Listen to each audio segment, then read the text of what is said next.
A Catarina. Oi, Catarina, tudo bom? Como você tá? Oi, Morgana. Muita gente aqui já. Ai, que bom que vocês estão aí. Oi, Gabi, tudo bem com você? Tudo bom, tudo bem Que bom. também.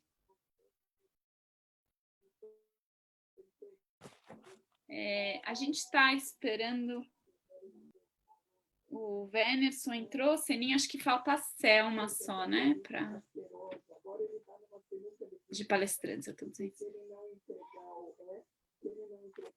Esperar mais um minutinho, ver se ela entra e a gente começa.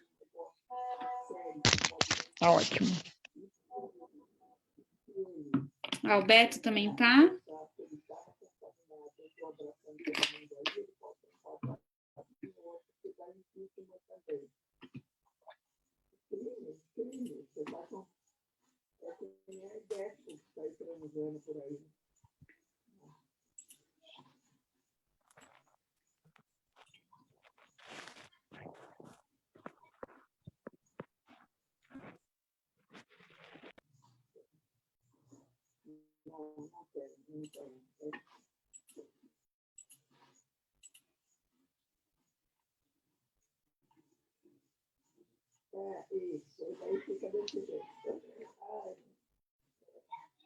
Jordano, será que a gente começa? E a Selma entra depois? Acabei de mandar uma mensagem para ela, vamos ver.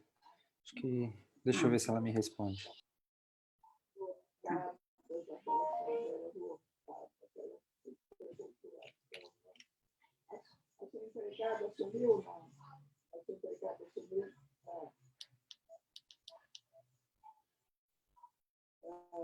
Deixa eu...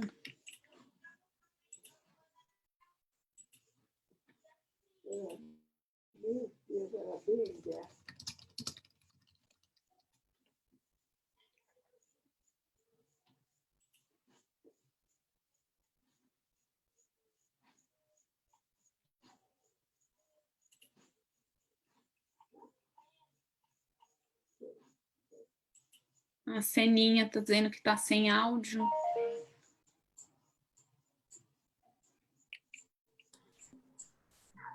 A Tamara entrou também. Seninha, você não tem microfone ou não tá funcionando?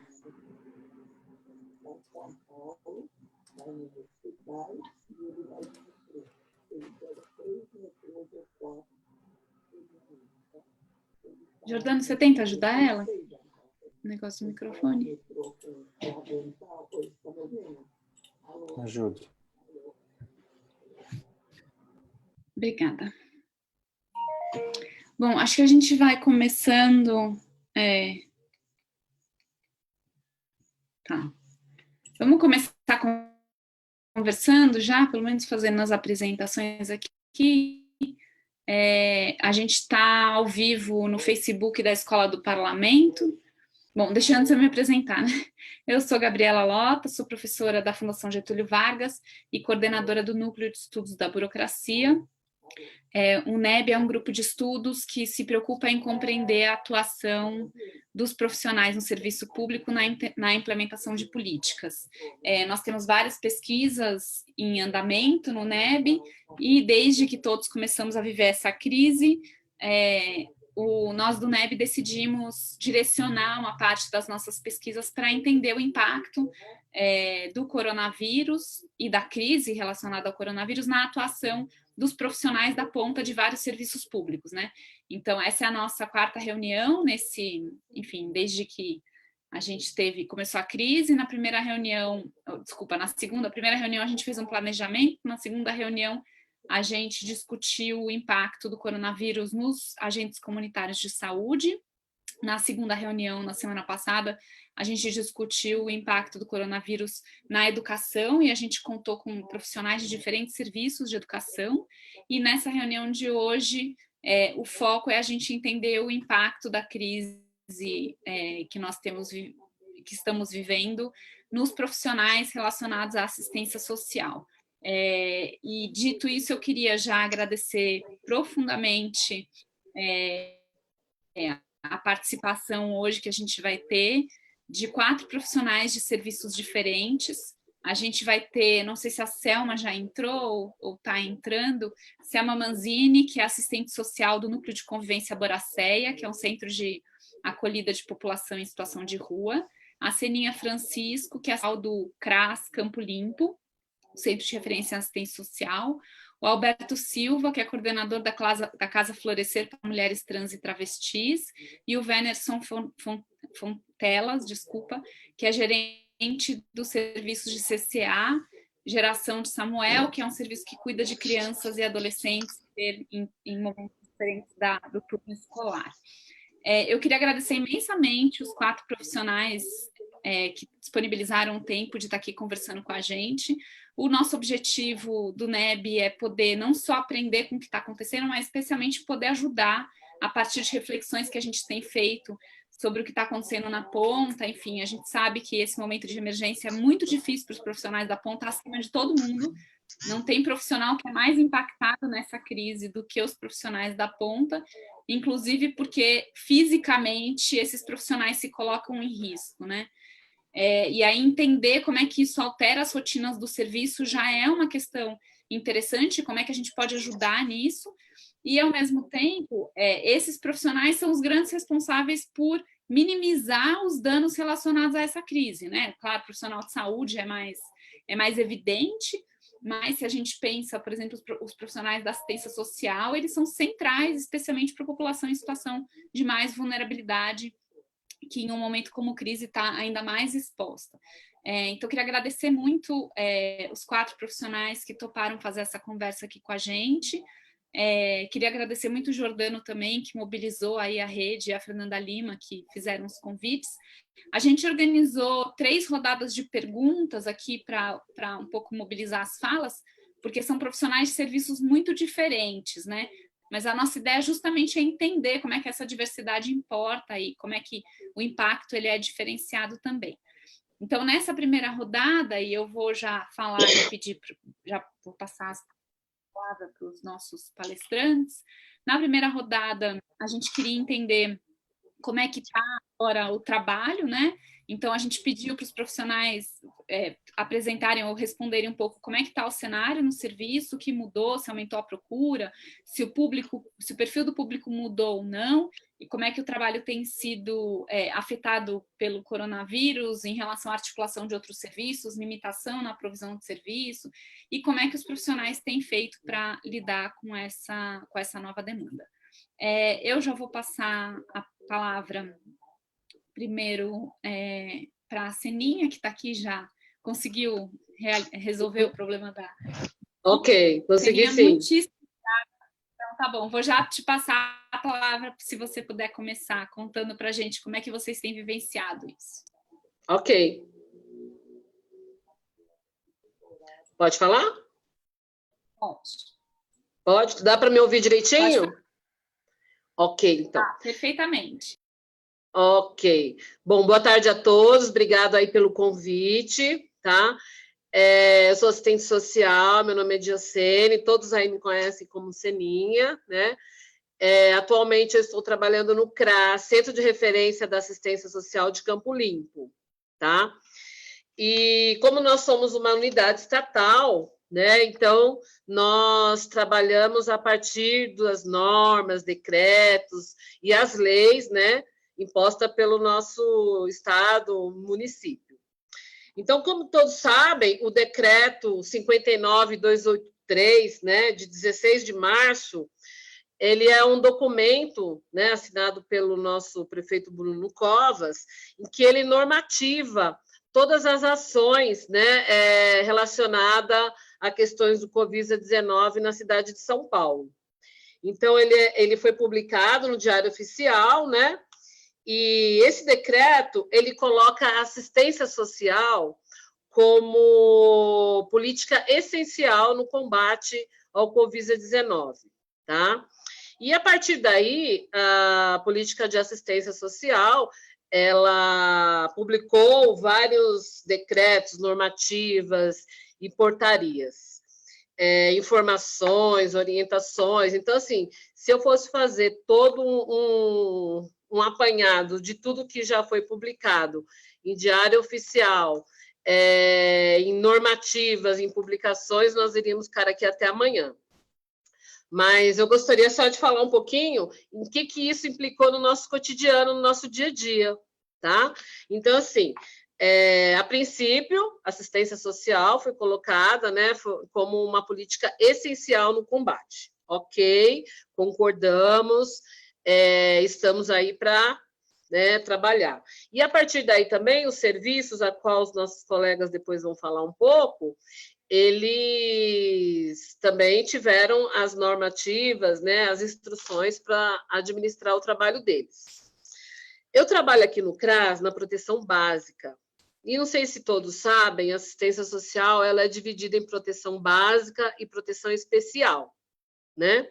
Na proteção básica, é o local onde as pessoas eles fazem o cadastro único, que é aquele cadastro que todo mundo está falando, CAD único, NIS, Bolsa Família, todo mundo conhece CAD único como Bolsa Família, tal. Então, a gente vai mudando a linguagem para chegar o mais próximo possível do entendimento da população, ok?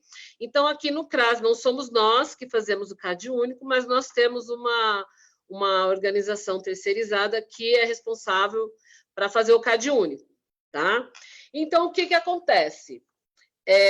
A partir dessa situação toda que ocorreu, a procura desesperadora pelo CRAS, ela vem aumentando dia a dia.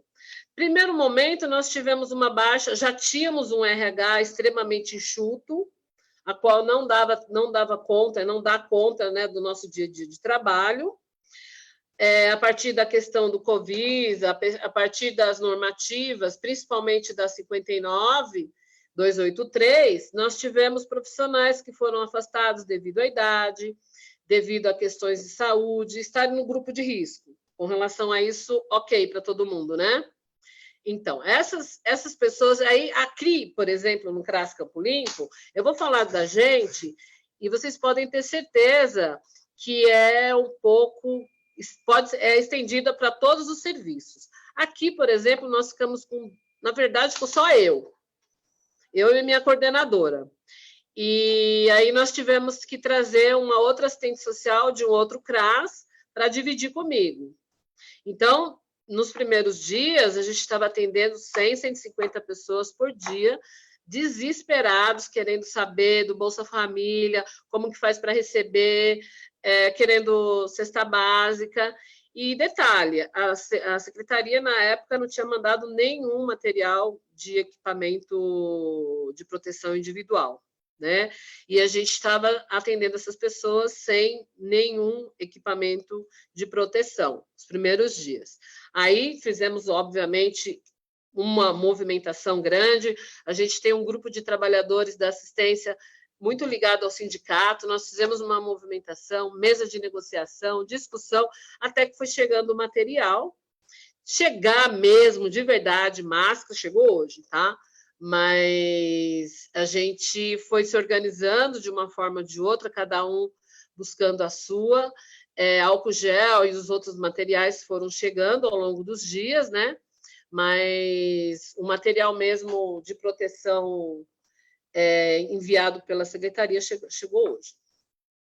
E ao longo desses dias, a gente teve um aumento muito grande da procura do CRAS, porque até então nós tínhamos a procura das famílias para inserir as crianças no nosso serviço socioassistencial, da proteção básica, as famílias para fazer o CAD único, para inserir no BPC, né? Pessoas idosas com deficiência, outras famílias interessadas para ser inserida no CAD único. E, após esse momento do Covid, nós tivemos um aumento muito grande, porque todas as pessoas que não atualizavam o cadastro há 5, 10, 15 anos, querendo vir atualizar o CAD único, né? Que é como a gente chama o CAD único. Então, a gente teve uma procura muito grande. Mas uma que eu quero salientar, e a gente não tem resposta até hoje, hoje eu fiquei vários minutos, ou acho que foi quase uma hora conversando, são pessoas que estão em situação de rua, ou mesmo pessoas que não têm celular e não têm condições, não sabem baixar o link da Caixa Econômica para fazer o seu link para receber o seu dinheiro, e as pessoas vêm até aqui. Tem até gente que tem celular, mas não tem crédito para poder baixar o tal do link. Então, assim, a gente está vivendo várias situações em que os decretos, as normativas e as leis, elas não estão respondendo, né? Então, assim, paralelo à dificuldade de nós, trabalhadores da assistência, aqui eu vou falar só dos servidores, porque eu sei que tem uma galera aí que vai falar sobre o trabalho nos serviços, tá? Então, eu vou me ater aqui só ao nosso trabalho enquanto servidor, mas não estou deixando eles de lado, não. Nós aqui estamos com uma equipe extremamente fragilizada. Todas as informações que nós temos, a gente foi em busca dos jornais, da televisão, dos decretos. Nós não tivemos assim um apoio no sentido de falar, olha, assim nós vamos trabalhar assim, essa é a resposta para tal coisa. E cada minuto que você atende, teve um dia que eu atendi 85 ligações. Cada ligação que você atende é uma pergunta diferente que você não tem resposta, né? E aí você vai tentar interpretar o que está falando na televisão, interpretar o que você ouviu, o que você leu, para tentar passar para os usuários da melhor forma possível. Então, assim, além do nosso cotidiano de trabalho, que a gente tem que dar conta, incluir documento no SEI, fazer prestação de conta, todas essas questões, a gente está lidando também com a ansiedade dos usuários. E duas pessoas, uma trabalhando de manhã, outra à tarde, então chega no final do expediente, a gente não consegue pensar, né? E dar uma resposta ok. De ontem para hoje, a Secretaria conseguiu avançar no sentido de pensar minimamente uma organização do cotidiano do trabalho do CRAS, tá? Obviamente que eles não chegam nem próximo da realidade do dia a dia, porque, assim, quem está no gabinete, quem está fora, não consegue ter uma dimensão do que é o atendimento do usuário frente a frente. Então, assim, a partir de agora, saiu até um folhetinho, né, para distribuir para a população, bonitinho, ligar no 56 para agendar, tal. Só que quando a gente pensa na cidade de São Paulo, na periferia de São Paulo, quando a gente pensa na dificuldade que muita gente ainda tem, dá a impressão que todo mundo tem celular, dá a impressão que tem gente sim que tem, mas ele aperta para ligar para a filha, aperta para ligar para o filho, sabe? Não tem essa facilidade de trabalhar com o celular, né? E é isso, gente. Eu não sei se tiver mais alguma coisa que vocês queiram saber, mas é só para passar um panorama geral, não sei quanto que eu tenho aí de tempo, mas podem perguntar que eu vou complementando. Não sei se deu para ser clara um pouco? Ok. Seninha, foi ótimo. A gente vai fazendo outras perguntas, eu vou passar para todo mundo, a gente faz uma segunda rodada, estão chegando perguntas aqui também, eu vou organizando e passando para vocês. Muito obrigada por esse primeiro relato. Tá. Vamos já. Obrigada, Seninha. Eu vou passar a palavra para o Beto, para o Alberto Silva. Alberto, você está aí? Sem querer eu sair. Alberto? Tá com algum... Ele estava com problema de áudio, resolveu, só que agora ele você precisa desativar o mudo do microfone, Beto. Voltou? Agora acho que foi. Deu certo? Deu. Vamos lá. Então, eu sou Alberto, atualmente estou gestor, né, da Casa Florescer, que é um centro de acolhida que atende 30 mulheres trans e travestis que se encontravam em situação de rua. Diante de todo esse contexto que a Seninha, que é minha vizinha aqui, mensurou muito bem, a gente tem conseguido, de certa forma, sanar algumas questões. É fato que a ansiedade, a oscilação de comportamento tem sido uma coisa bem natural, né, diante da pandemia, mas que a gente tem conseguido, de certa maneira, lidar com o território. Nós estamos ali do lado do Complexo Prates, que diariamente tem quase 1.500 pessoas, né, circulando, seja no núcleo, seja no CTA, seja no próprio AMA, seja no próprio processo ali todo do território, né? E o que a gente tem percebido é que as solicitações via rede ela tem aumentado muito, muito, muito, muito. Muitas meninas que moram na periferia têm nos procurado, pedindo auxílio, mas fazendo um recorte diante da população que se encontra acolhida na casa hoje, que são 30, infelizmente a gente lidar com duas vertentes. Quando uma pessoa ela se mostra para o universo, ela mostra a sua identidade ou a sua orientação diversificada, é muito difícil para ela lidar com uma outra forma de conduta. Essa coisa de você permanecer em isolamento, né? O isolamento ele traz meio que a sua verdade, o seu encontro, as suas rupturas, as angústias e as relações humanas. Afinal de contas, são 30 pessoas, mais 17 colaboradores, que a gente fez um regime meio que de escala para conseguir atender as demandas. Então, a gente está revezando com a equipe para justamente manter o trabalho. No primeiro momento, a nossa dificuldade era encontrar álcool gel, máscara, porque todo mundo percebeu que estava tendo esse boom, né? Onde encontra, como que vai ser esse processo? Vamos partir para o básico, vamos para água e sabão, higienizar as mãos, lavar as roupas, higienizar o espaço físico, até que conseguimos fazer uma ação via rede social e conseguimos uma aquisição boa de máscaras, álcool, entre outras coisas que a casa entendeu que se fazia necessário nesse momento, independente do suporte que está sendo dado via parceria com o Smarts. Então, hoje, o que eu digo que é nosso principal desafio é justamente lidar com essa diversidade do isolamento, né? As questões psicológicas. Então, a gente adotou, enquanto estratégia, fazer atendimento psicológico online com outras pessoas, via rede de celular, quando a menina sentir vontade, nos horários disponíveis que o técnico esteja naquele horário, que é através de uma outra organização social. Mas como a Celinha colocou muito bem, e os meus colegas aqui também vão colocar, eu acho que o momento é muito delicado, porque a gente lida com essa certa angústia, né? O que está por vir? Como que eu lido com toda essa diversidade? Quando em alguns momentos, vamos chutar, 90% das meninas da casa estavam inseridas em algum projeto ligado ao programa Operação Trabalho. Neste momento, tudo parou, então, consequentemente, elas ficam na casa.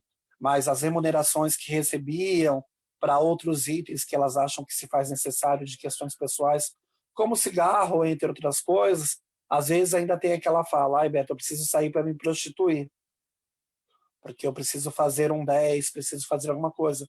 E é uma zona de muito risco, né? Porque, infelizmente, você está saindo e você tem uma série de outras pessoas que ficam na casa, né? E eu fico pensando muito no território, eu sempre remeto a casa ao território do Complexo Prates. São muitas pessoas que por ali circulam. Se você vai no posto de saúde, ele está constantemente lotado. Se você vai no CTA da frente, muitas pessoas.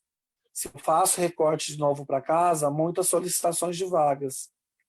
Então, o que nós temos encontrado enquanto metodologia é envolver as meninas em todos os processos, desde o início em forma de sensibilização e agora enquanto prática atualmente, né?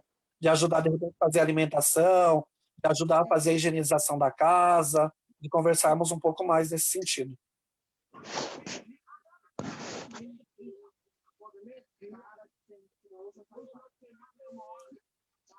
Oi. Oi, Alberto. Terminou ou não? Desculpa. Terminei, eu acho que os colegas vão colocar outras questões que eu acho que são importantes e a gente vai dialogando em cima disso que eu mensurei, assim. Combinado. Ótimo, obrigada, Alberto. Eu acho que vocês estão Imagina. explicitando já.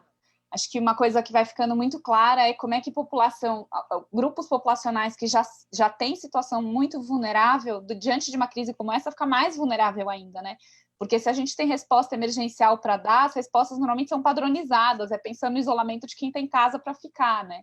A mesma coisa aconteceu com a educação na discussão da semana passada. Então, a gente faz EAD igual para todo mundo. E tem gente que não tem tecnologia para assistir a aula, né?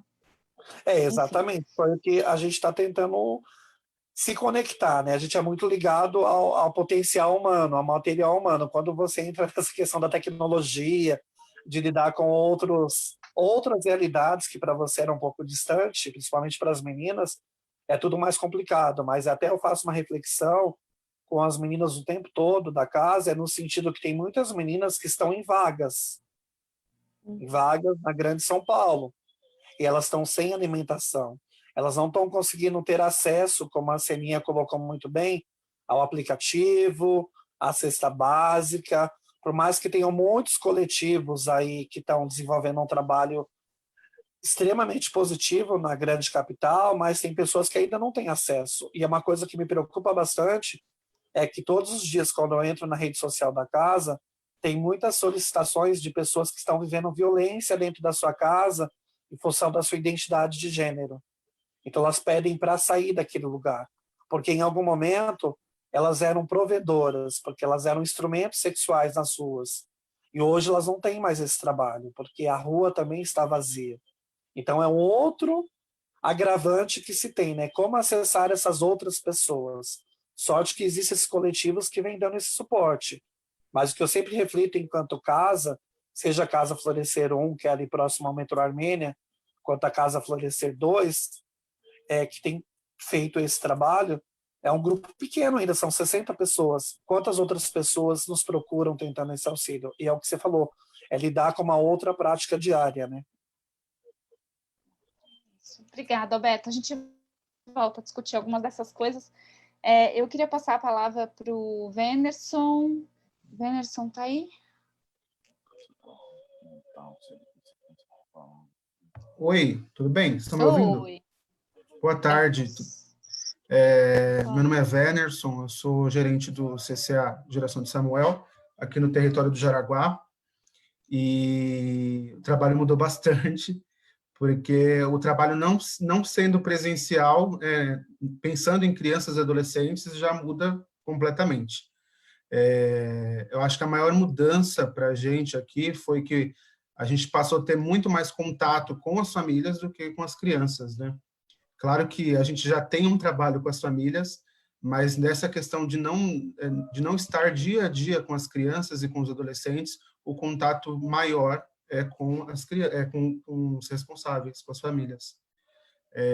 O nosso trabalho hoje é muito mais de orientação, né, do que de estar fazendo um trabalho socioeducativo, né? De tentar falar com essas famílias, ver quais são os problemas que elas estão enfrentando, quais são as dificuldades, e a gente vai tentando, de alguma forma, orientar e auxiliar, né? Inclusive, por exemplo, essa questão do auxílio emergencial, né, como foi dito anteriormente, não é todo mundo que tem acesso a um celular, a um computador. Então, como essas famílias vão fazer isso, de alguma forma? Né? Às vezes elas têm acesso, mas também não sabem, né? Não sabem mexer, acham que é vírus, que alguém mandou alguma coisa. Isso foi na comunicação que nós fizemos, isso foi muito comum, né? Acharem que as famílias achando que estavam sendo enganadas de alguma forma. Então, a orientação, o trabalho passou muito mais para as famílias, no sentido de ser de orientação, de mostrar caminhos, mostrar possibilidades, né? E entender, inclusive, a questão da alimentação, né? Como que isso está acontecendo, quais são os meios de renda, né? Porque até ser decretado o auxílio emergencial, muitas famílias já passaram por questões bem complicadas, né? Então, o nosso trabalho também foi nesse período, não só nesse período, mas como hoje ainda, tentar criar possibilidades de que elas tivessem acesso à cesta básica. Foi também um decreto aí, né, da SMARDES, de que nós usássemos os insumos que nós tínhamos em estoque para criar cestas básicas e entregar essas famílias.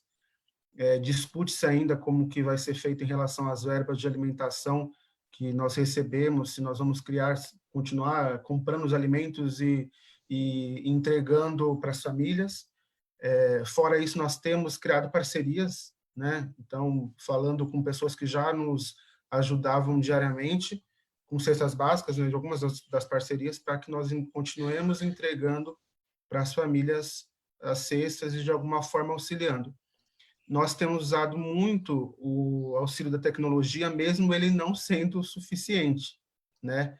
Então, nós tínhamos, por exemplo, um grupo no WhatsApp, em que era para comunicados para os responsáveis, para as famílias, e esse grupo hoje é aberto para que as famílias também possam, nesse grupo, divulgar o que elas estão fazendo.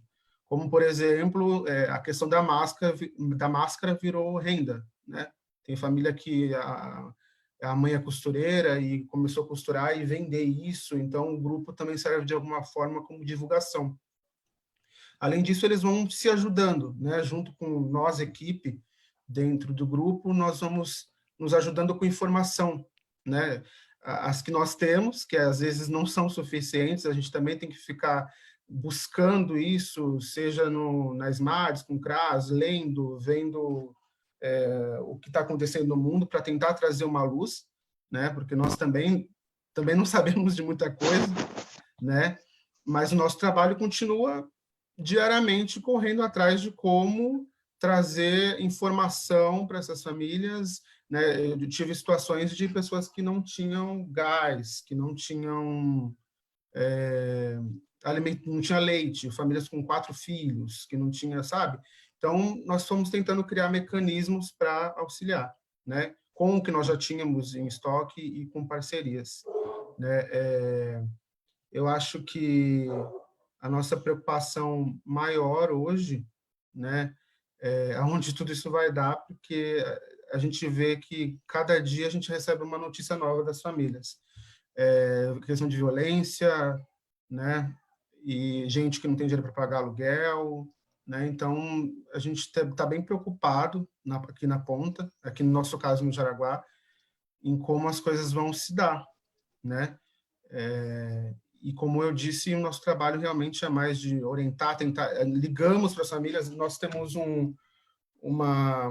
algo que nos favorece, é que nossa equipe toda é do território. Então, né, no caso de não ter como contato via telefone, via WhatsApp, a gente vai até a pessoa, mesmo também não sendo, né, meio que quebrando um pouco da quarentena, mas como a Sininha disse, nós profissionais da assistência social temos esse compromisso também, né, de estar perto das famílias e perceber quais são aí as dificuldades. Eu acho que é um pouco isso.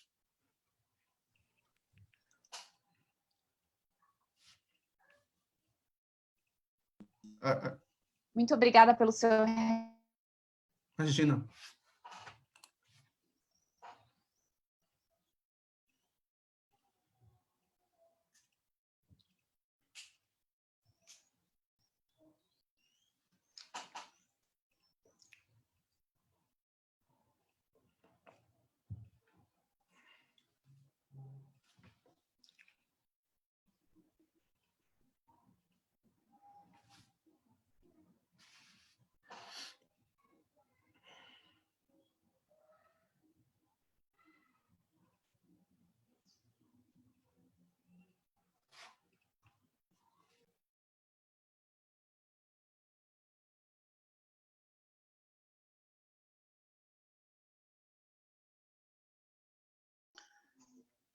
Tá dando continuidade? Não? Eu tenho a impressão que a Gabriela caiu. Exatamente. A Jordana, Gabriela você não quer seguir passando as perguntas? Não, acho que sim. A gente tinha organizado para que a gente tivesse, de uma certa forma, 3 momentos nessa reunião. Uma entendendo primeiro como que está, o que mudou nesse trabalho no cenário atual. E eu acho que a gente teve 3 relatos que mostram que, de fato, aumentou a demanda de público, teve uma dificuldade de apoio institucional, e aí eu acho que é isso que é legal a gente entender nessa segunda rodada, com como que vocês estão lidando com essa crise, que insumos vocês tiveram, qual que foi as orientações que vieram de cima, se vocês estão se relacionando com outras organizações, com outros equipamentos públicos, entender um pouco, ok, a gente já consegue compreender um pouco como está o trabalho, mas agora é importante a gente entender como vocês estão fazendo para conseguir lidar com essa demanda. Vocês dependem só de vocês? Tem algum apoio institucional? Qual que é a orientação que veio de cima? Acho que talvez um pouco esse panorama geral, e aí começando pela Seninha de novo. Só justificando, a Selma, que era a outra convidada, me falou agora, entrou em contato comigo agora, que está numa situação bem complicada lá, porque ela é núcleo de convivência, um equipamento porta aberta, e esse é o horário de pico, porque é onde eles estão distribuindo vagas, e ela falou que o número de vagas tem aumentado muito, então que agora está um pouco caótico para ela conseguir participar da reunião, porque ela é a única assistente social que está lá. Então, só fazendo essa justificativa. E aí agora eu passo para a Seninha para que a gente possa entender um pouco melhor como vocês estão, com quem vocês estão enfrentando tudo isso. Olá, gente. Mudou aqui a minha imagem, está aparecendo algumas pessoas, eu não sei se vocês estão me vendo ou está ouvindo direitinho. Ok? Estamos ouvindo direitinho, é que você pode escolher se você olha todo mundo ou se você vê na tela só quem está falando. É um recurso do próprio sistema. Tá. Deixa eu falar, depois eu procuro isso, tá? Então, gente, bom, com relação eu não sei se eu consegui pegar toda a explanação do Giordano, mas é o seguinte, nós recebemos, né, as normativas, as orientações, né, e os gestores de parceria, eles repassam para os serviços. Então, assim, a gente está tendo um bate-volta muito legal com os serviços. Os serviços da proteção básica, como o rapaz ali falou, esqueci o nome dele, coordenador de um CCA, as crianças foram dispensadas, mas a relação com as famílias, elas foram estreitadas, né? Eu acho que é bem claro isso. Eu faço a supervisão de 7 CCAs e hoje está bem claro, qualquer momento que você pergunta para um gerente de serviço quais são as famílias de maior vulnerabilidade, rapidamente eles respondem, são essa, e antes tinham que fazer até um levantamento geral, tá? Então, eu acho que com relação a isso, a gente cresceu bastante. As organizações, por si só, já têm uma articulação com os parceiros delas, né? E eu tenho organização que já conseguiu 300 cestas básicas, já distribuíram no final de semana. Eu tenho outras organizações aí, nós temos, né? Outras organizações que no sábado vão distribuir alimentação e vão distribuir ovos de Páscoa e todas essas questões, né? A gente, no mês de março, foi autorizado a utilizar a verba, a utilizar a alimentação que tinha nos serviços, né? Para distribuir para as famílias de maior vulnerabilidade. Então, assim, difícil para mim falar enquanto representante do poder público, né? De parcerias, porque os nossos parceiros, de fato, são as nossas organizações, né? E eu, como trabalhei muitos anos em organização, eu sei que cada um se protege, se organiza de uma forma para atender da melhor forma possível o seu grupo, tá? Eu acho que é isso. Se tiver mais alguma pergunta. Ok? Vamos lá. Como era a Gabriela que estava conduzindo, ela que estava um pouco sistematizando como iam ser essas perguntas. A Tamara do Comas, acho que antes de passar para o Beto e para o Wenderson, a Tamara do Comas tinha pedido para a Gabriela para falar, e agora eu passo para ela, porque ela queria só fazer acho que uma contribuição com esse olhar do Comas. Seríssima, tá? nossa. Com certeza. Então, eu passo agora para a Tamara. A Gabriela voltou também. Então, depois da Tamara... Estou aqui, voltei. Desculpem. Desculpem, caiu a internet. Pode falar, Gabriela. Não, vai lá, Pode Tamara. falar, Tamara. Vai lá, Tamara. Está com você a palavra. Obrigada. Bom, na verdade, eu queria falar duas coisas, né? Primeiro, que eu sou representante do Comas, sou conselheira pelo segmento de trabalhadores, e do Comas, nenhuma pessoa que represente o FAS, né, que é o Fórum de Assistência Social, pôde participar. E aí pediram para quem pudesse estar conversando, porque a gente tem recebido várias questões da cidade toda, para estar conversando com vocês. E nós temos várias questões pendentes em relação ao poder público. Tanto do ponto de vista da sociedade civil, quanto do ponto de vista do poder público, como a Seninha colocou várias vezes. Eu acho que o que tem prejudicado a agilidade no atendimento à população é que a SMADES publique orientações rápidas, ágeis, eficientes para as organizações, tanto para o poder público, CRAS e CREAS, quanto para as organizações, para tomar decisões referente ao uso de verba, referente a como atender a população. Né? Então, acho que isso está muito prejudicado, os SMADES não têm dado respostas, ineficientes. Eu acho que muita gente está perdido. Os CRAS estão com problemas de servidores públicos, quantidade de servidores, como atender a população, a orientação que a prefeitura tem dado, e aí eu vou dizer SMADES tem gerado aglomerações, o que é um problema, porque nós estamos no momento de Covid, né? No momento de evitar aglomerações. Então, a gente tem tido esses problemas, a gente tem tido os problemas que as organizações não podem usar os recursos públicos para atender a população nas suas necessidades. Temos os problemas dos trabalhadores, que não recebem, mesmo dando apoio e orientações aos usuários, que são os oficineiros e os trabalhadores que oferecem horas técnicas para as organizações, que dão apoio técnico para as organizações, e SMADES não consegue deliberar sobre como os gestores públicos podem autorizar o uso desse recurso.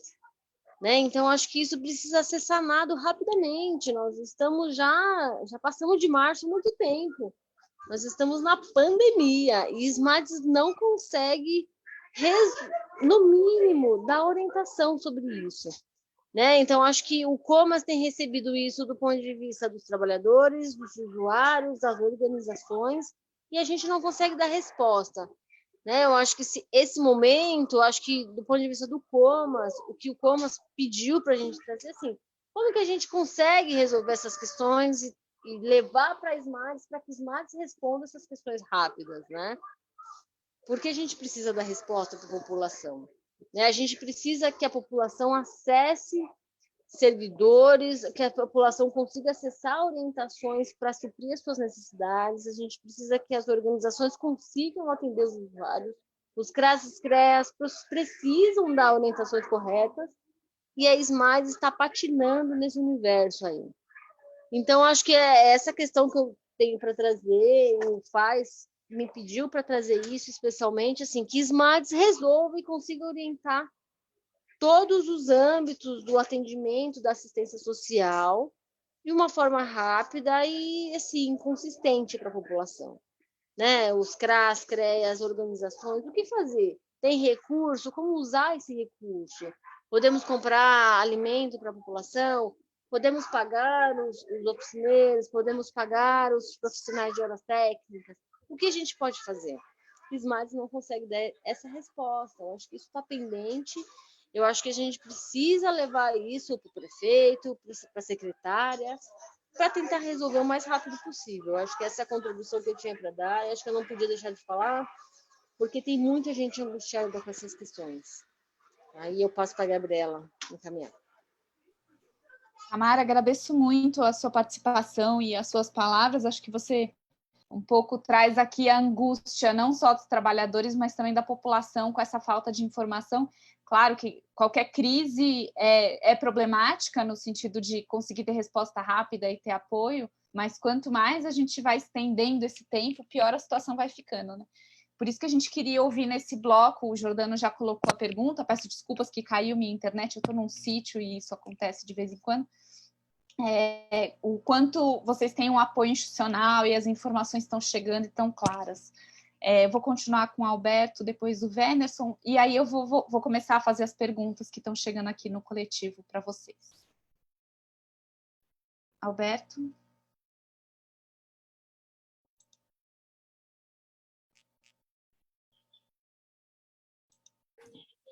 Pode falar, Alberto, a gente está te ouvindo. Tá me vendo? Então, como foi colocado aí para todo mundo, né, as pessoas que estão participando, que estão mandando as perguntas, a gente ainda, enquanto grupo, a gente conseguiu disponibilizar o notebook que a gente tinha no espaço, as meninas conseguiram acessar através do meu outro celular para fazer esse cadastro, né, do auxílio emergencial, mas até o presente momento ninguém tinha recebido nenhum tipo de resposta. Então já era mais uma angústia, né? Nesse sentido, eu acho que quando você consegue, de certa forma, trazer essa possibilidade, mas ao mesmo tempo você não tem uma resposta. Eu acho que os processos estão sendo muito demorados. E o que eu acho que eu tenho que mensurar enquanto trabalho é que os coletivos têm se fortalecido muito, né? Como foi colocado aqui a questão de cestas básicas.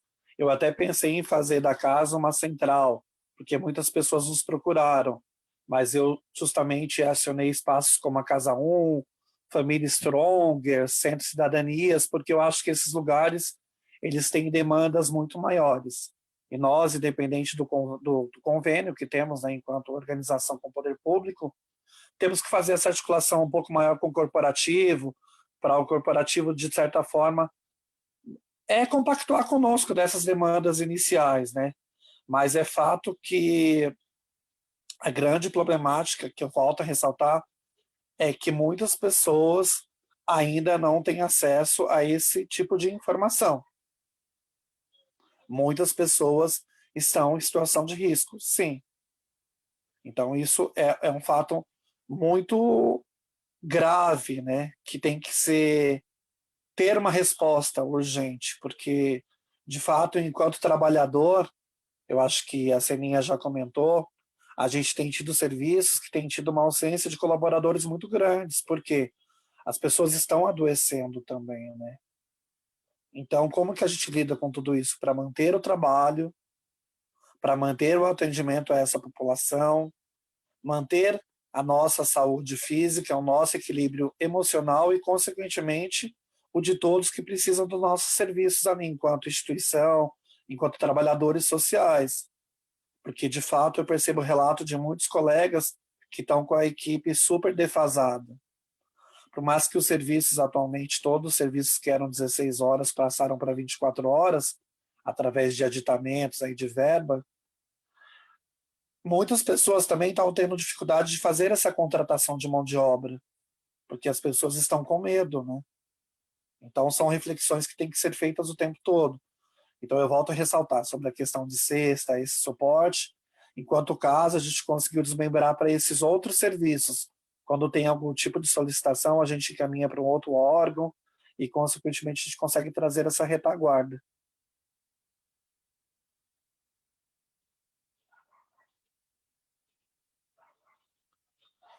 Oi. Obrigada, Alberto.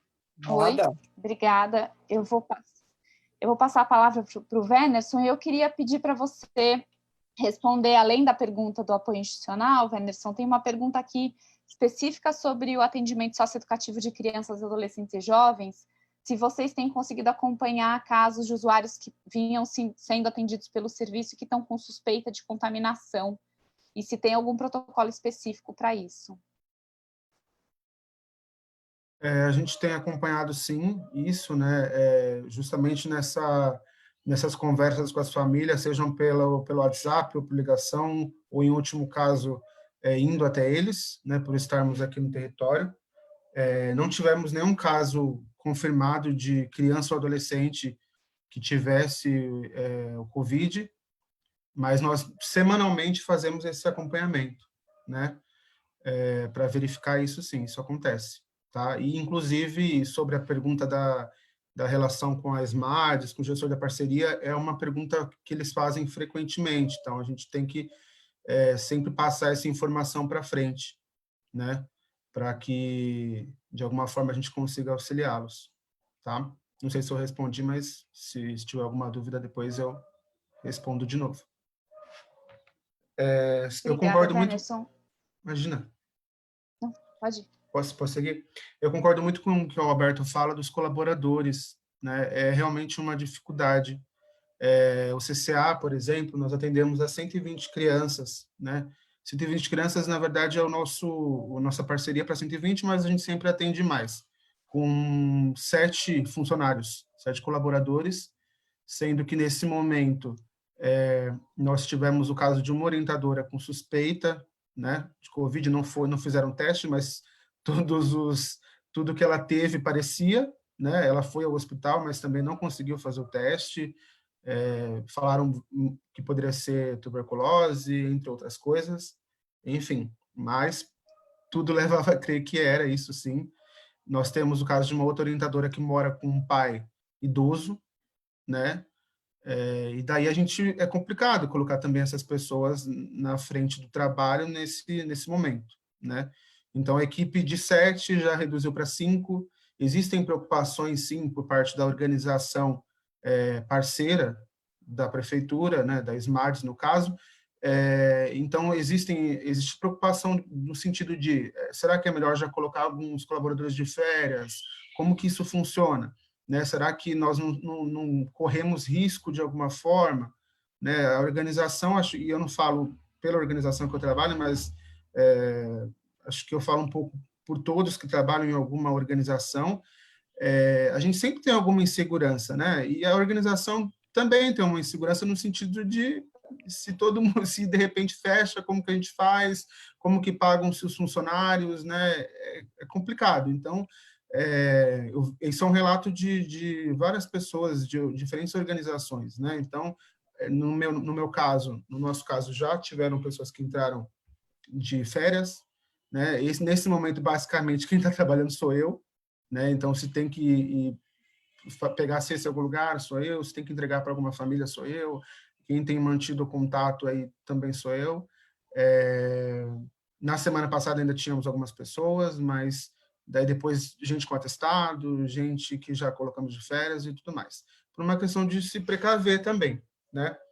E sobre essa comunicação com o gestor da parceria, eu não sei muito, a gente tem acesso à informação, não vou dizer que não, nós temos grupo no WhatsApp do território, por exemplo, então nós temos todo mundo do Pirituba e Jaraguá, então a gente tem os gestores da parceria também nesses grupos e as informações chegam, mas eles também, eu percebo que eles também muita coisa não sabem, e também eu acredito que seja por conta da crise, né, é confuso para todo mundo, né? Não acho que que as respostas venham rapidamente mesmo. Eu acho que concordo quando a Tamara diz que o negócio tem que ser mais rápido, né? Mas existem 2 lados aí que são complicados, né? Enfim, eu não sei se eu cheguei a responder mais alguma coisa, mas se precisar, eu vou falando, então. Obrigado. Obrigada, Wenderson. Vou passar a palavra para a Seninha, que está com a mão levantada aqui. Seninha, pode falar. A gente não está te ouvindo, Seninha. Ok, deu para ouvir? Agora, então, assim, eu ouvindo um pouco e pensando no que eu falei, enquanto representante do poder público, eu não posso dar a impressão de que eu concordo, não que eu não concorde, longe disso, enquanto cidadão. Eu acho que a gente tem, sim, que se organizar com a comunidade, com os parceiros, com o vizinho, para sanar a fome, né? Mas, em momento nenhum, eu pactuo que o poder público fique esperando e passando a responsabilidade para a sociedade civil. tá? Para sanar a fome. Então, assim, essa verba emergencial, ela tem que ser mais rápida. Essa verba emergencial, ela tem que chegar para aquela população extremamente vulneráveis. A gente está falando aqui das pessoas que moram nas periferias, e eu estou falando também das pessoas que moram nas regiões amazônicas, aqui mesmo em São Paulo, lá na região indígena. Nós temos assim uma série, um grupo populacional que ele precisa ser atendido pela gestão pública, e ele precisa ser atendido também pela comunidade no momento quando eu falo da fome hoje, agora, nesse minuto. Né? Igual esse senhor que eu atendi aqui hoje, ele não estava interessado se ele ia receber a semana que vem ou a outra semana, ele estava interessado no que ele ia comer hoje à noite. Né? E é isso que a gente está vivendo. Né? E eu só queria deixar isso daí para não dar essa impressão que eu pactuo com passar a responsabilidade para a sociedade civil. Eu sei que nós temos a nossa, eu estou fazendo a minha enquanto sociedade civil, né? Mas enquanto poder público também eu estou trabalhando aqui para cobrar agilidade, para cobrar respostas para os serviços a qual eu sou gestora. Hoje mesmo ligaram, posso usar a verba de abril? Não sei, não tem resposta. Posso pagar isso? Não sei. Né? Então, assim, a gente está engessado de uma certa forma que os gerentes dos serviços até acham, não dá resposta, não vai atrás, né? Mas a gente também depende, né, de uma resposta além, né, acima de nós. É isso que eu queria dizer. Seninha, eu vou te pedir, inclusive, já que você está com a palavra, vou te pedir para responder algumas perguntas que chegaram, que eu acho que, enfim, foram sobre coisas que você falou antes. Primeiro, tem algumas pessoas querendo saber sobre população em situação de rua, se vocês têm feito busca ativa, como é que está o trabalho de encaminhamento para hotel, vaga, se vocês têm equipamento de segurança para lidar com essa população, enfim. E também chegou agora uma pergunta sobre como é que vocês têm lidado com, se tem algum tipo de trabalho com povos indígenas e quilombolas da cidade, principalmente por causa desse problema que está tendo com a FUNAI, enfim. Se você puder falar um pouquinho sobre isso. Então, na verdade, assim, como eu falei no início da minha fala, a assistência social ela é dividida em proteção básica e especial, né? Eu sempre trabalhei na proteção especial, sempre trabalhei com população em situação de rua, mas há 2 anos e pouco, eu estou na proteção básica, né? Mas eu estou sempre com o pezinho lá, correndo atrás, querendo saber o que está rolando por lá. Então, o que eu vou falar, gente, é o que eu vejo enquanto trabalhadora, enquanto colega de trabalho, vizinha do Beto, amiga do Alderon, tá? Então, eu vou falar assim. Nós temos o trabalho dos CEAs, né? Os serviços que fazem abordagem às pessoas em situação de rua. Infelizmente, há uns meses atrás aí, o CEAs sofreu um grande corte. Então, essa nova gestão, ela entendeu que os CEAs não era tão necessário assim na cidade de São Paulo e vários serviços foram fechados. Eu acho que quem trabalha aí no centro percebeu mais. Eu estou aqui agora na periferia, então o que eu sei é de relatos de colegas, né? Então, assim, vários serviços de atendimento à população em situação de rua foram de abordagem, né? Eles fecharam. E aí, o que está acontecendo agora? Esses trabalhadores, poucos que sobraram, estão, sim, fazendo a abordagem das pessoas, sem as máscaras, sem equipamento de segurança suficiente. Eu escutei de um trabalhador que a organização respondeu para o Ministério Público que não tem obrigação de comprar EPI porque não está no plano de trabalho. Né? Então, assim, o trabalhador dele pode morrer, mas ele não tem obrigação de comprar, é a prefeitura que tem que mandar. E a SMADES, por outro lado, diz que quem tem que garantir a segurança do seu trabalhador é a organização. Então, gente, existe aí um grande impasse, né? Quem está aí fazendo abordagem, levando as pessoas abriram, acho que 2 serviços, né, para pessoas que estão com suspeita de Covisa, e as pessoas estão sendo encaminhadas para lá nos carros comuns, as pessoas estão correndo atrás da sua própria máscara, mas o que é pior, sem a devida orientação. Então, não adianta nada você ter uma máscara e não ser preparado para usá-la, né? Máscara, luva. Eu acho que falta esse tipo de orientação para os trabalhadores. Esses trabalhadores, eles são... Eu já trabalhei no centro com os orientadores socioeducativos do SEAS, eu sempre tirei o chapéu para eles, porque a coragem, não no sentido de coragem de ter medo da população de rua, não, a coragem de enfrentar a gestão pública, né? De ter que não ter e ter que ter. Precisa de vaga em centro de acolhida, não tem. Precisa de encaminhar famílias para centro de acolhida, não tem. Então, assim, o que os nossos trabalhadores da ponta, que fazem abordagem, as pessoas em situação de rua passam, eu não desejo para ninguém, porque são trabalhadores, assim, que eu tenho uma profunda admiração. E se, para mim, deveriam ser o que tivesse os melhores salários, para poder compensar minimamente o que eles fazem, né?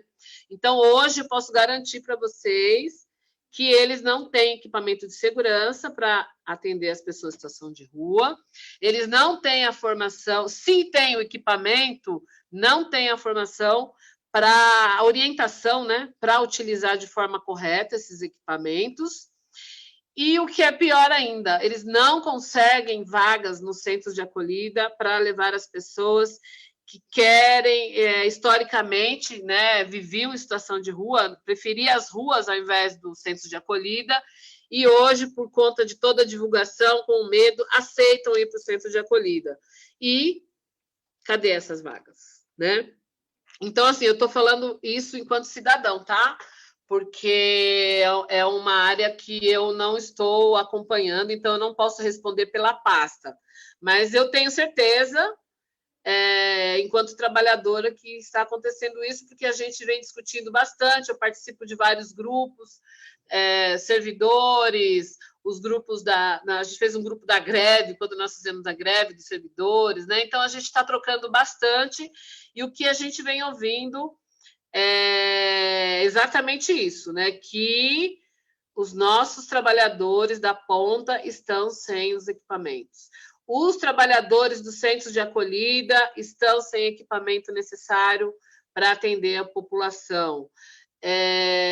As organizações estão respondendo, eu não sei se todas, tá, gente? Mas uma grande maioria, pelo menos 2 ou 3 aí das grandonas, respondeu para o Ministério Público que quem não está no plano de trabalho, ela não tem obrigação de comprar, né? E aí está rolando, enquanto isso, os trabalhadores estão aí correndo risco de ser contaminados, né? Os trabalhadores estão aí à mercê. Tem mais alguma pergunta? Não, por enquanto não. Eu vou colocar mais uma daqui a pouco.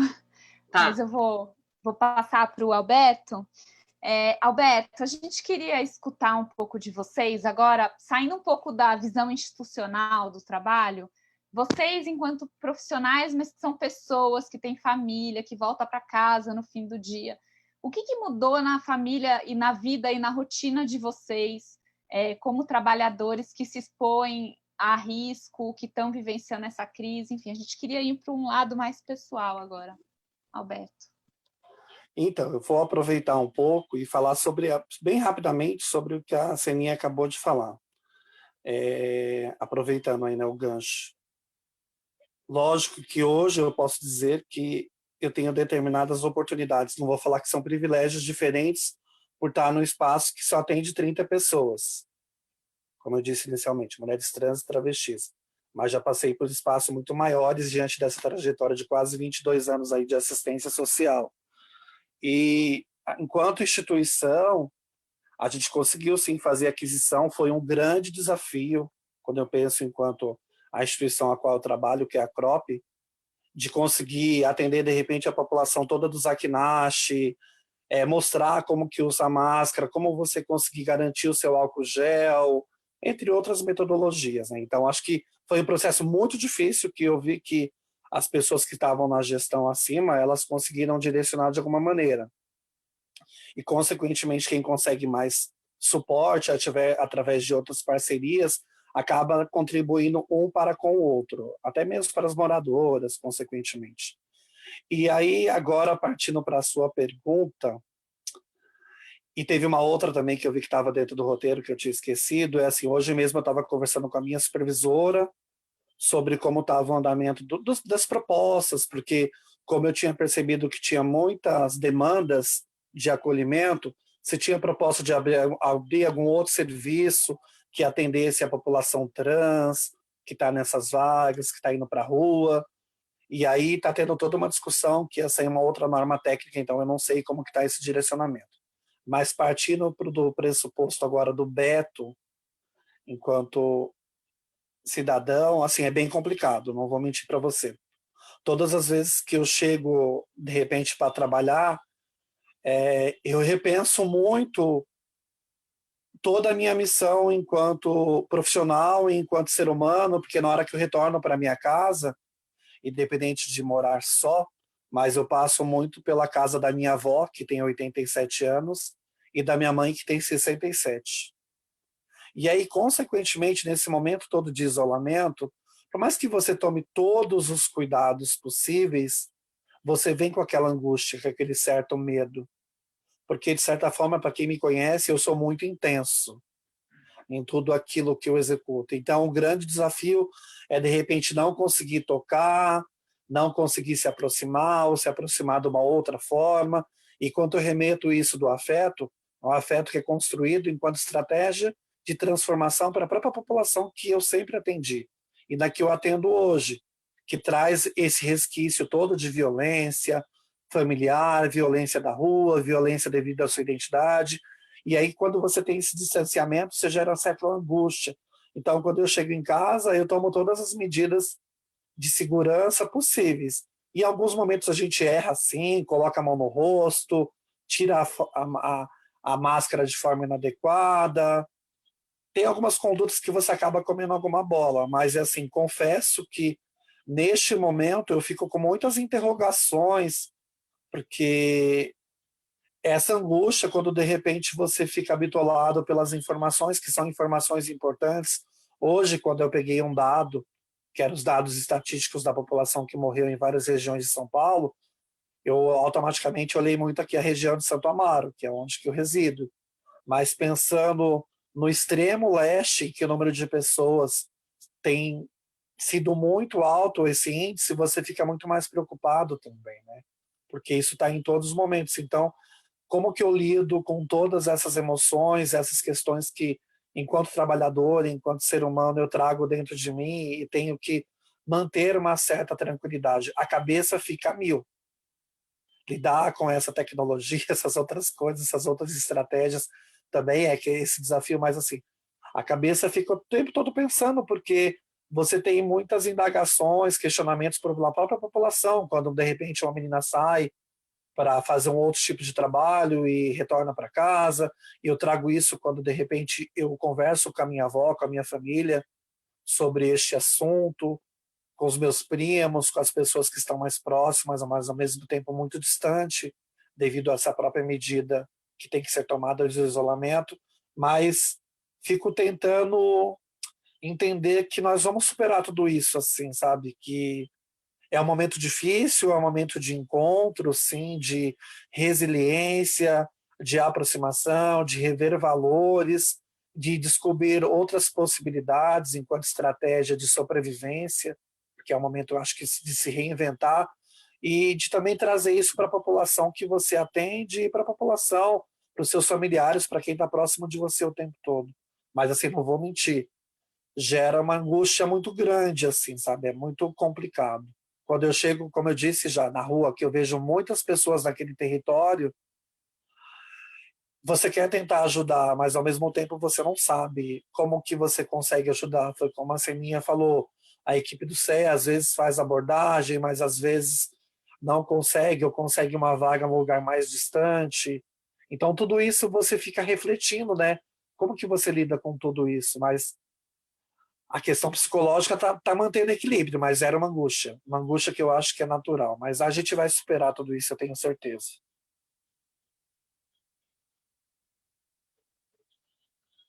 Obrigada, Alberto. Para a gente é muito importante entender também, vocês não são só profissionais, servidores, né? Vocês são pessoas, né? E aí, como lidar com essa coisa da emoção e a profissão, para a gente é uma questão super importante, para a gente poder pensar como melhorar o serviço público, também incorporando as emoções dos trabalhadores, né?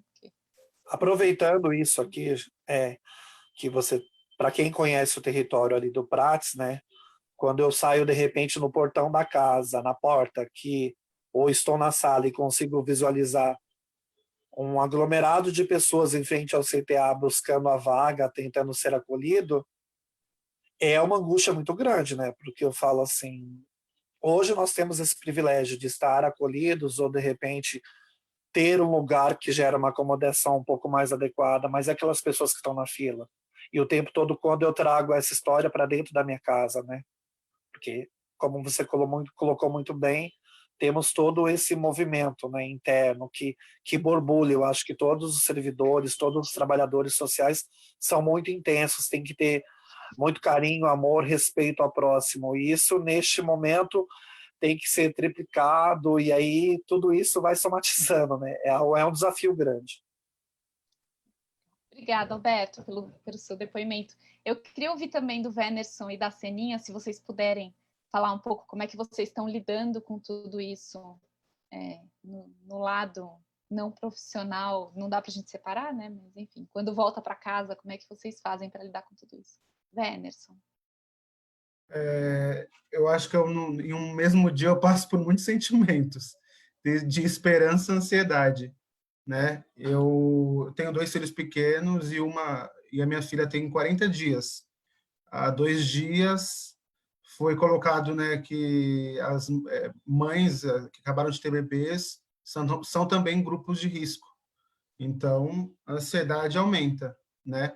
Então, eu tenho trabalhado com a minha ansiedade e, como você falou, é muito difícil você separar a sua ansiedade da ansiedade, por exemplo, das famílias com que eu trabalho, né? Eu tive um caso, por exemplo, aqui de uma mãe de uma criança que fica no CCA, em que eu estava conversando com ela pelo WhatsApp, perguntando algumas coisas, e ela me falando algumas questões, e em certo momento eu falei, bem, o que você acha que eu consigo fazer, ou a gente pode fazer e tal. E ela disse para mim, eu acho que nada, eu só queria ser ouvida. Aquilo me derrubou, né? Então, isso é uma das formas de que eu tenho que trabalhar tanto com a minha ansiedade como a ansiedade das famílias do serviço, né? Então, é um momento complicado, a gente tenta se manter esperançoso e tenta passar isso para as pessoas, mas nem sempre é fácil, né? A gente também, nós, enquanto profissionais, temos contas para pagar e a gente vê um cenário muito incerto, né? Eu acho que para qualquer profissional de qualquer área, né? Mas eu incluo nós, trabalhadores também, né, das organizações, nesse processo, né? A gente não sabe o dia de amanhã, nós temos aluguel, nós temos contas de água, nós temos... e por aí vai. Temos que nos alimentar.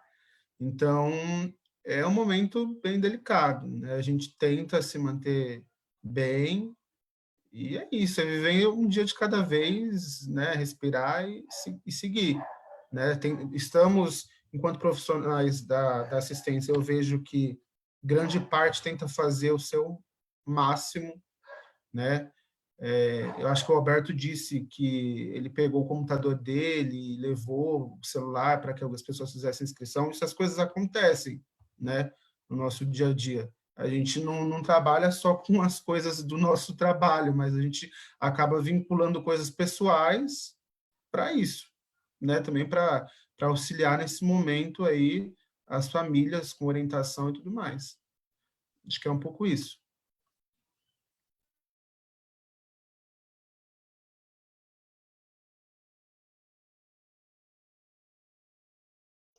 Seninha?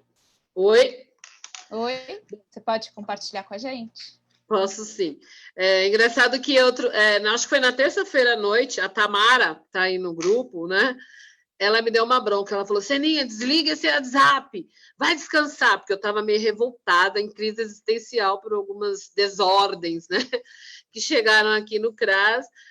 E aí ela falou: não, você está muito nervosa, vai descansar, porque a gente tem vários grupos no WhatsApp, os servidores em luta, os servidores não sei das quantas, coletivo em defesa do SUAS, e a gente sai do trabalho e continua, porque é muita coisa para discutir. Ontem nós tivemos 4 horas de reunião com o sindicato para conseguir discutir e brigar com o SMADs sobre algumas questões. Sexta-feira também. Mas, além disso, eu tenho uma mãe de 88 anos, né?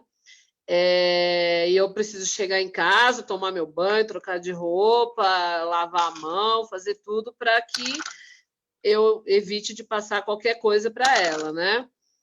E eu tenho também vários grupos de amigos que a gente estava acostumado a ir pelo menos 2 ou 3 vezes na semana em algum bar, em algum boteco aí na cidade, e a gente não está se encontrando, então a gente está meio que batendo papo pelo WhatsApp, né? E isso daí está, acho que, cansando bem a mente de todo mundo. A minha família é uma família que faz festa e churrasco praticamente todo domingo, né? Os meus irmãos moram no interior, outros moram em Tapicirica, outro mora em outro bairro. A gente está super acostumado a se encontrar nos finais de semana em casa, principalmente quando tem jogo do Corinthians.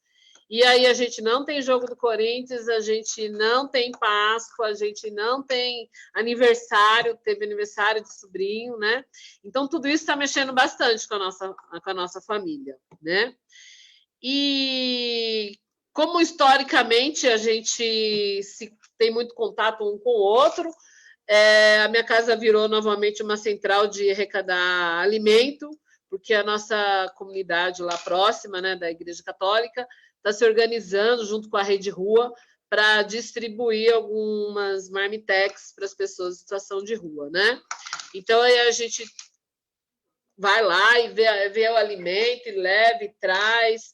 Não estou indo com eles fazer a distribuição para tentar me poupar um pouquinho, mas a vontade é estar lá com eles, né? Mas é isso, a gente tá. Eu mesmo, logo que começou isso, eu falei para minha supervisora que se precisasse ir para a porta do Canindé, do Morumbi, Deus do livre que precise, eu estou super disponível de arregaçar a manga e estar no atendimento. Eu só também vou estar ao lado da discussão da proteção do trabalhador, da valorização do trabalhador, do atendimento ao usuário enquanto política pública. Então, eu estou muito pilhada nesse sentido. Então, assim, eu não estou conseguindo separar a vida pessoal com o meu cotidiano de trabalho e no que eu acredito, tá?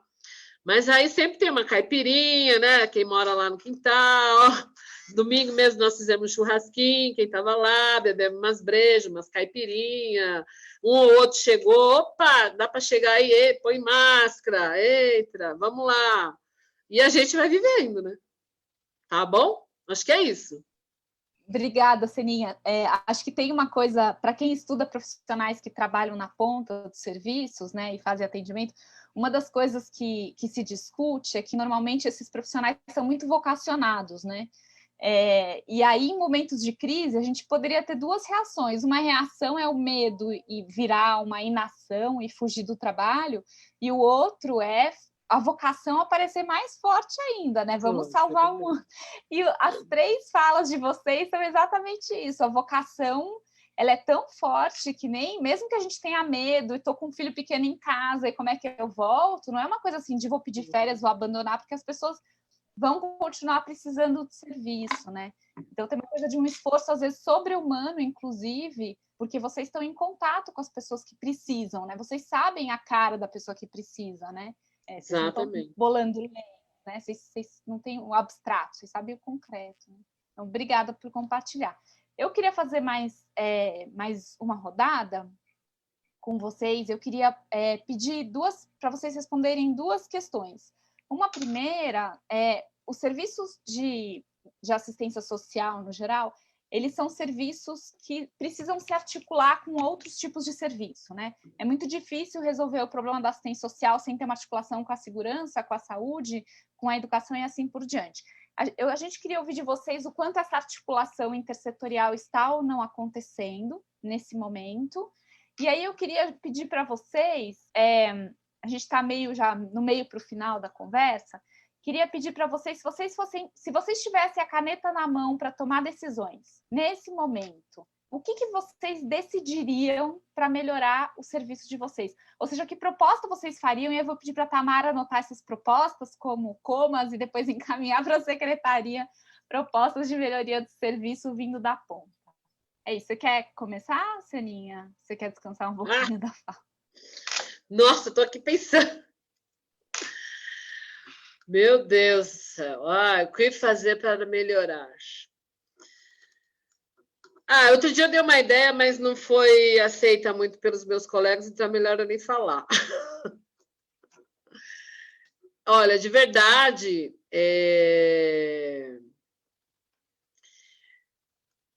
sim, que os nossos trabalhadores, nós tenhamos o equipamento necessário e a formação necessária, né? Mas um RH decente para que a gente possa atender essas pessoas. Eu gostaria muito, muito, muito de verdade, não estou nem falando em vocação, mas eu estou falando em comprometimento mesmo com a política pública, que essas pessoas que normalmente o CRAS, o CAD Único, o Serviço Socioassistencial, porque as famílias atendidas no CCA são famílias nossas, as pessoas atendidas nos serviços da proteção especial são pessoas nossas, que a gente tem ali cara, RG e CPF. Eu gostaria muito que as pessoas que não têm cara, nem RG, nem CPF, tivessem um canal, né? E eu não consigo pensar de que forma fazer isso. Ontem eu estava conversando com um amigo, era mais de meia-noite, que trabalha lá em Parelheiros, com as comunidades indígenas, né? E, assim, gente, é muito difícil, é muito difícil. Como tratar, né? Aí você fala, mas tem muita gente que não está nem aí, tem muita gente que está envolvida com a questão do tráfico, que está envolvida com o quarto do setor, sabe? Não é nosso papel nominar, nem criticar, nada disso, né? Mas como atingir exatamente. Eu vi um trabalho bem legal lá no Paraisópolis, com uma organização histórica lá, né, no Paraisópolis, que eles fizeram uma conversa com os caras lá da 17, né, daquele pancadão, e achei bem interessante. E a partir daí eles estão conseguindo chegar próximo de muitas famílias, de muitos jovens que não estavam se aproximando do serviço, né? Na verdade, o CRAS não é um serviço de uma unidade estatal. Então, assim, eu me enrolei um pouco, mas, no geral, encontrar estratégias para que a gente chegue próximo dessas pessoas, dessas famílias, mulheres vítimas de violência que ficam dentro das suas casas, dos seus espaços, crianças que não têm oportunidade de participar dos serviços, jovens que nem imaginam que eles podem e têm o direito de fazer cursos profissionalizantes. Assim, sabe, serviços na periferia da periferia da periferia, e verificar e ter olhar para essas pessoas que não têm voz e nem vez, os invisíveis. Se a população de rua é invisível, gente, a população que reside nos cortiços, nas palafitas, nas favelas, nas periferias das periferias, elas são ainda mais invisíveis. Quando eu trabalhava com população de rua, trabalhei muitos anos na Rede Rua, com pessoas em situação de rua, eu achava que a população de rua, fiz um artigo, inclusive, uma época, sobre a invisibilidade da população em situação de rua, né? Hoje eu vejo que a invisibilidade das famílias, das pessoas que vivem nos extremos dos extremos, é gritante. Não sei se fui clara, se dá para a Tamara fazer aí um bem bolado, mas essa é a minha opinião. Ok? Obrigada, Seninha. Obrigada. Muito obrigada. Alberto.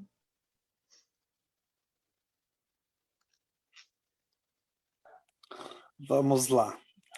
Então, diante de todo esse contexto, eu, assim, dessa angústia, da ansiedade, eu tenho que ressaltar aqui o início do trabalho da Rebraca, Rede Brasileira de Casas de Acolhimento. E isso foi muito importante porque a gente conseguiu se conectar enquanto várias casas do Brasil inteiro e entender um pouco Transviver em Recife, Casa Rosa, que está sendo implantada em Brasília, Indianara, da Casa NEM, no Rio de Janeiro, várias outras pessoas que fazem um trabalho tão forte, tão significativo e de alto impacto, que a gente conseguiu se organizar de uma determinada maneira, gerando possibilidade para as meninas que estão na região da Amazônia, Rondônia, Roraima. Então, enquanto grupo, enquanto articulação, eu acho que gerou esse encontro, né? Somar forças e fazer a diferença. Como tem aquele discurso que é muito forte, né? Ninguém solta a mão de ninguém, que juntos a gente é imbatível. Juntos a gente tem mais força, juntos a gente é resistência, junto a gente é sobrevivência. E a gente luta pela existência dessa vida diária, dessa população, quando eu faço recorte, LGBTQIA+. Então, o que eu penso, enquanto articulação, a gente sempre tem feito uma articulação transversal, que eu entendo que existem, sim, o cenário da assistência, que é importante, a saúde, trabalho, mas aí eu tenho que pensar na educação, na cultura, esportes, lazer, e a gente tem conseguido, de alguma maneira, trazer esses momentos de reflexão e conseguir fazer com que as pessoas acolhidas na casa consigam ter acesso a esses locais anteriormente. Nesse momento, não. Mas as políticas têm acontecido, sim. Por isso que eu acho que o índice de saída de muitas moradoras da casa, como a gente chama na assistência de saída qualificada para sua autonomia, tenha sido alto referente a algumas empresas que se conectaram conosco e conseguiram abrir uma frente de trabalho. Daí o que eu penso para resolver os problemas. É difícil a pergunta, porque eu penso muito na questão da oportunidade, da educação e do mercado de trabalho. E eu acho que deveria abrir uma outra frente para que essas pessoas conseguissem demonstrar as suas aptidões subjetivas. Eu digo projetos de geração de renda.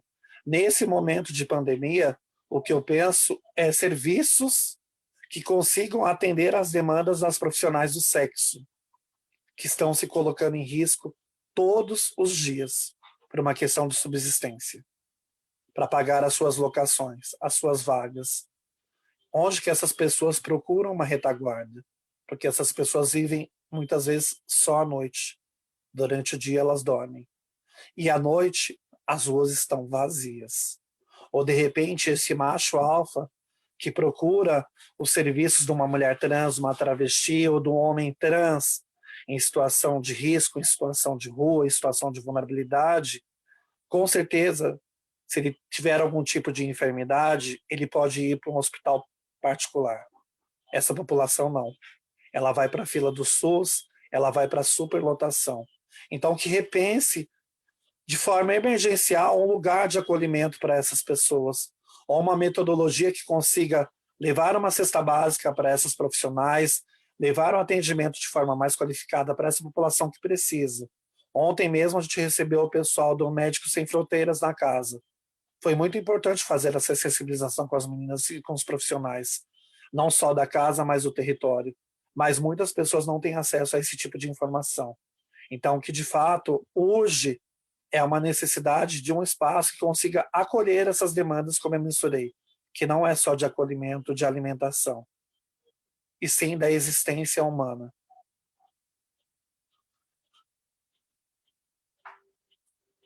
Lindo, Alberto, obrigada. Eu vou passar a palavra para o Wernerson. Antes, eu só queria falar que tem no chat, se vocês puderem acompanhar, tem várias propostas também aparecendo, e tem algumas perguntas específicas depois sobre serviços. Eu queria depois pedir para Wernerson, Alberto e Seninha, vocês puderem ler. Inclusive, tem gente pedindo o contato de vocês, o contato dos serviços onde vocês trabalham. Enfim, se vocês puderem depois dar uma olhada no chat, aí vocês conseguem responder diretamente. Wernerson, está com você a palavra. Sobre a articulação intersetorial, ela acontece muito no CCA, principalmente com a educação e com a saúde. Mas eu confesso que nesse momento de pandemia, a nossa maior rede é a rede socioassistencial, é a articulação entre os serviços, junto aí com os gestores de parceria, né? Eu digo serviços, eu falo do SASF, do CETESP, mesmo o SAICAS, que nós conversamos bastante, porque as famílias, elas passam por esses serviços, né? Tem criança do CCA que está no SAICA, irmão de adolescente do CCA que foi para o CEDESP, então a gente tem se articulado mais nesse sentido, até por conta dos outros setores, eu acredito que estejam muito superlotados, como, por exemplo, a saúde. A comunicação, não sei se nesse momento seria tão efetiva. Mas entre a rede socioassistencial, isso acontece frequentemente, inclusive pelos grupos, né, do WhatsApp. Quando eu penso nessa questão de uma proposta, eu só consigo pensar nas questões de política pública, né, nesse sentido, e acho que principal, que é uma discussão que vem acontecendo nesse momento, é que a política pública fosse focada realmente na pessoa humana e não em dinheiro, né?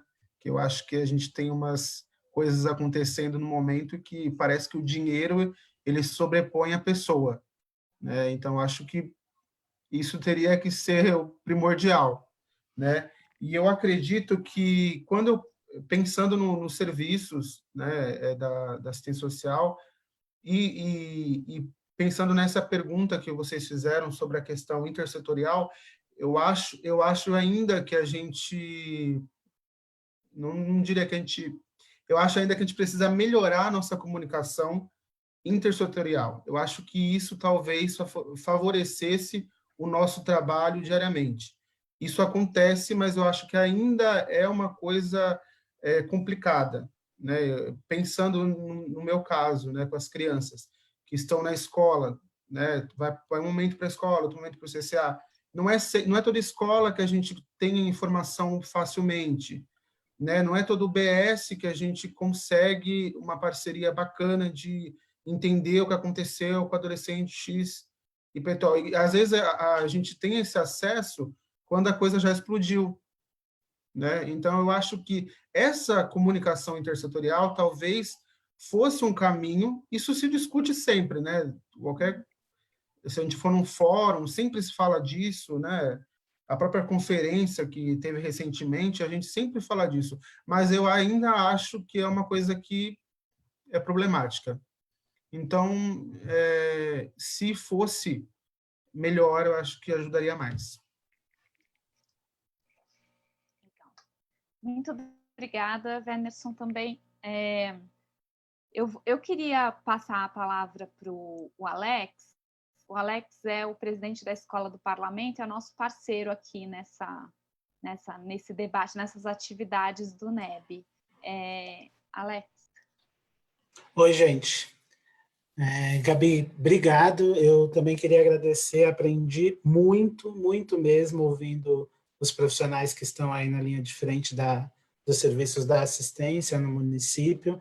E a escola, eu estava trocando aqui uma mensagem com a Gabi, porque a Escola do Parlamento, em 2015 e 2016, fez alguns cursos muito focados nas políticas e programas da assistência. A gente fez 2 edições do curso sobre políticas públicas para a população em situação de rua, fizemos outras 2 sobre serviço socioeducativo, mas essa série foi interrompida nos últimos anos. E aí, ouvindo vocês aqui hoje, eu queria que a gente retomasse um pouco esse diálogo para vocês poderem usar a estrutura da escola do parlamento como um espaço de formação e para vocês também contaminarem o debate público, né, com essa visão dos profissionais que estão atuando nos serviços e que nem sempre encontram espaços de fala com a sociedade mais ampla, né? Muitas vezes as questões e dilemas que vocês vivem nos serviços ficam concentrados com quem está perto do serviço, e a sociedade mais ampla não enxerga as questões que estão aí afligindo o cotidiano dos profissionais e, claro, dos usuários, né?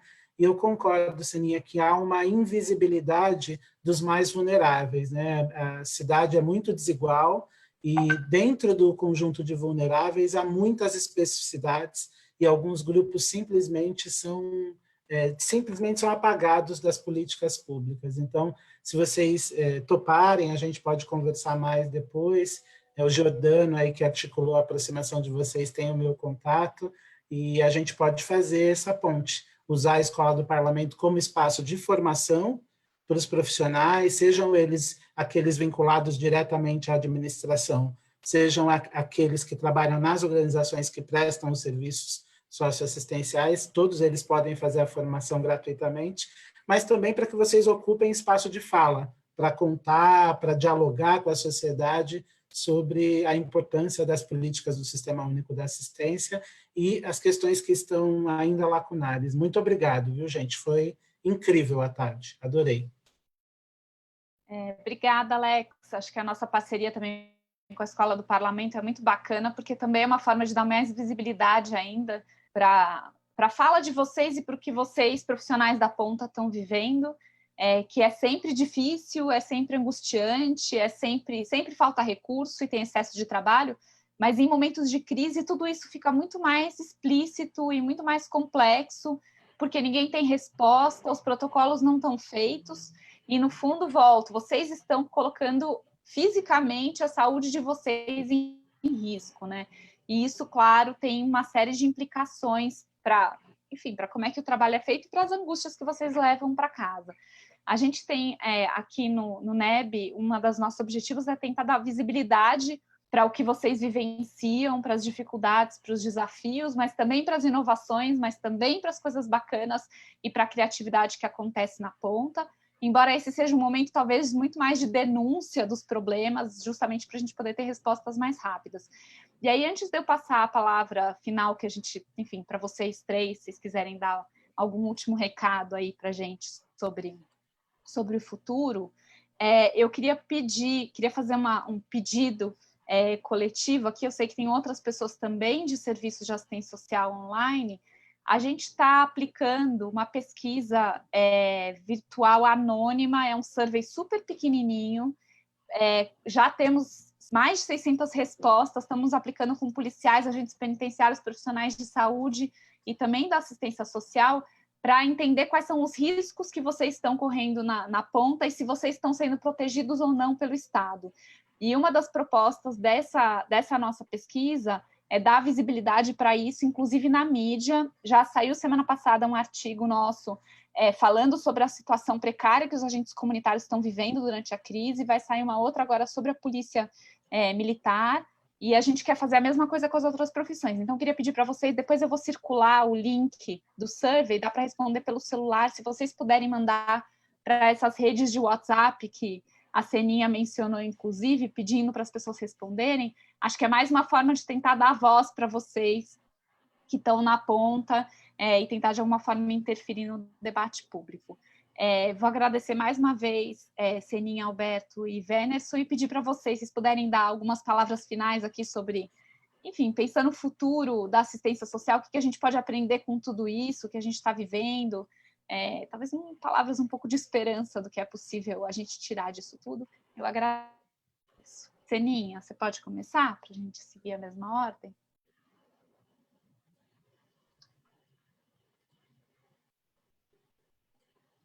Seninha? Mudar, acho que a partir de agora a gente vai ter que mudar a forma com que a gente enxerga as pessoas, a forma com que ela enxerga a assistência social. Eu queria que muito que todas as pessoas, quando se referissem à política de assistência, se referissem a ela como direito. né? Eu falo sempre, ai, obrigado, não, é um direito. Tudo bem, obrigada, é um sinal de educação, onde a gente aprendeu com os nossos pais, mas não aquele obrigado de falar, obrigada, o que você fez por mim, não. É política pública, né? E que a gente reforçasse, vocês com o canal que vocês têm aí, o colega lá do parlamento, né, escola do parlamento, para que a gente se juntasse, todos nós, trabalhadores, voluntários, parceiros, e a gente trabalhasse nessa perspectiva, política pública enquanto direito, né? Política pública enquanto resposta dos nossos impostos. Então, é isso que eu quero demais para a gente, que a gente leve dessa pandemia essa relação com a política pública, de direito e de fato. É isso. Lindo, obrigada, Seninha. Muito obrigada. Alberto. Então, assim, vem tantas interrogações, né?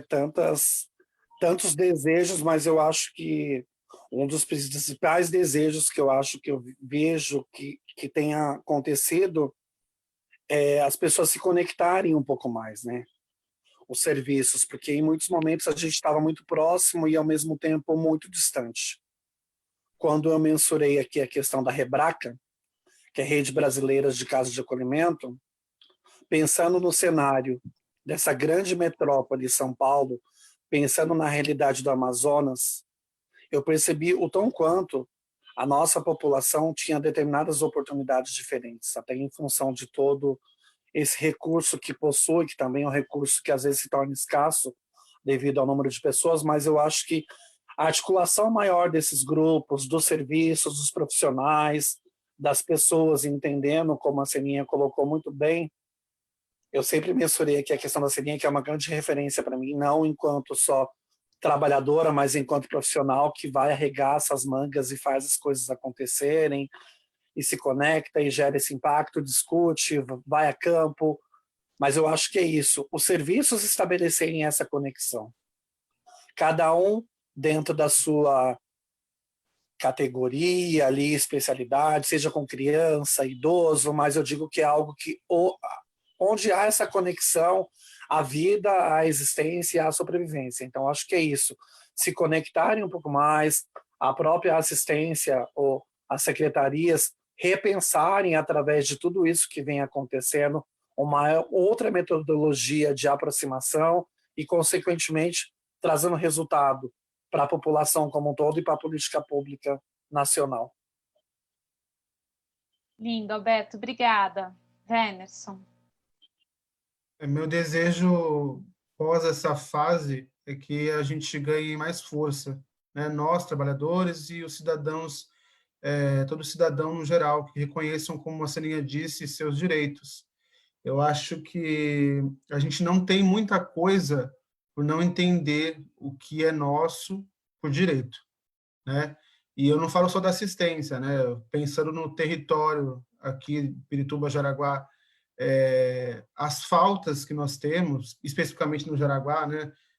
Por exemplo, como lazer, cultura, né? Tudo isso falta muito. E o que a gente tem, a gente sempre vê alguém vindo querer tirar. Então, é preciso que todo cidadão entenda o que é dele por direito.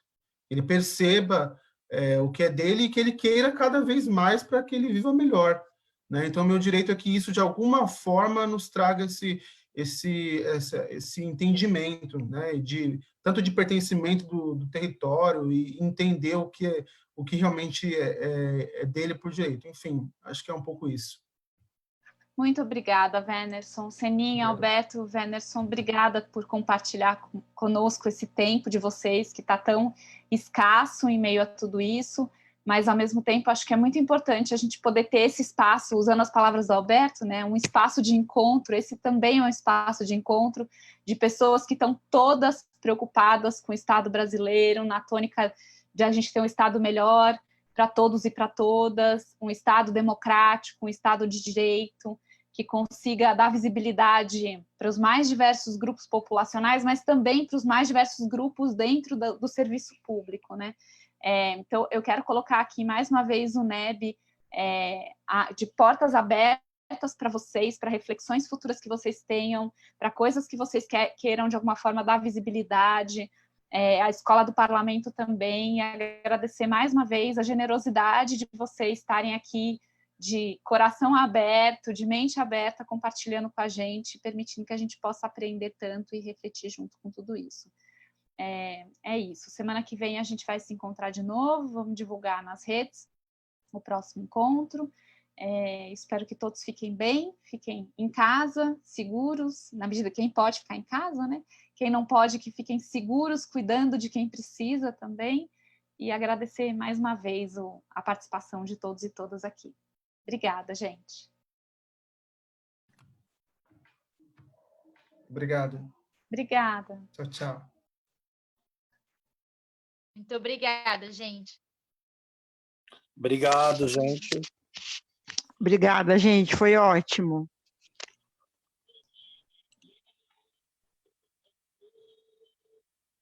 Muito bom. Foi muito bom, gente. Tchau, tchau. Obrigada. Tchau.